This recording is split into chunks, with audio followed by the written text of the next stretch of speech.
Welcome back. Today, Professor Tonsing is addressing the topic of the relevance of one-hour essay questions.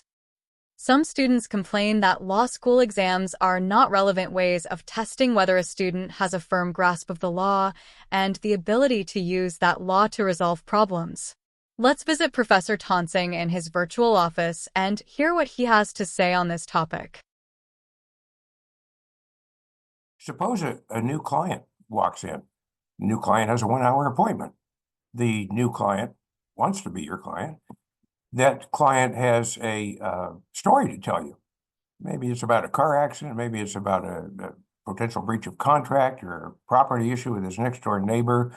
Or maybe he's the CEO of a larger corporation who wants to tell you about some difficulty with the corporation and is having with the Environmental Protection Agency, for example, if you're doing that kind of law. How long is that appointment? Oh, it's about an hour. How long is that story? Yeah, 10, 15, 20 minutes, because I'm throwing in time for you to ask him some questions to clarify things. You will have to decide within that period of time, often, are you going to ask this client to come back? Are you going to take this case? Or are you going to say, no, I'm not going to handle that. Let me recommend somebody else for you. You don't have all day to do that. What about, well, here's something that happened to me, typically, often. I represented a federal credit union. I was required to go to their board meetings. And the board of directors, of course, had to resolve questions from time to time, and most of the time they involved legal matters. So the board would come to a point where it had to vote on a motion to do something or to not do something or to review something or not review something. They would turn to me and say, counsel, what's the law on that? Are we going to be okay with this? Oh, let me go back to the office and do some research and talk to some friends no, couldn't do that.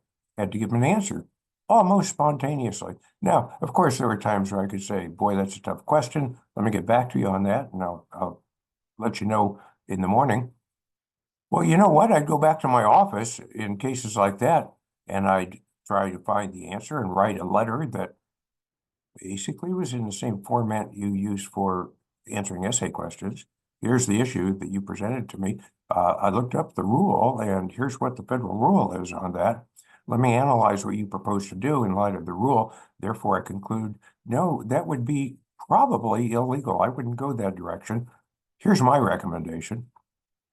Am I going to bill them for 10 hours of work? No, I'm going to try and get that done in 1 or 2 hours because that's the way we do these things.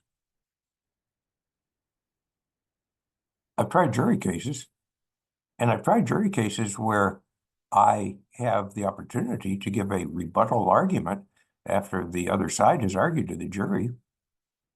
Sometimes I would have the luxury of a lunch break prior to the rebuttal. The lunch break, perhaps even more than an hour. But for me, maybe 1 hour's work, that's all the time I have to analyze everything the other lawyer said in the 2 or 3 hour closing argument and come up with a very well-reasoned, very understandable rebuttal, an answer to everything that lawyer said. What about I'm in court and let's say it's during a trial or not, but let's say it's during some kind of hearing, and the counsel on the other side makes an argument that I hadn't heard before, nor had the judge. So the judge turns to me and says, counsel, what are your thoughts on that? Oh, let me get back to you in a day or two after I've had time to do some. No, spontaneous answer. You have to be on top of these things.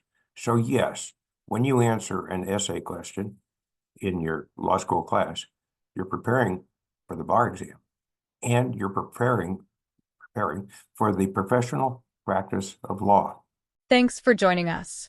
Check out other videos and helpful tips from Professor Tonsing to help you do your personal best on every final exam you take in law school. Goodbye.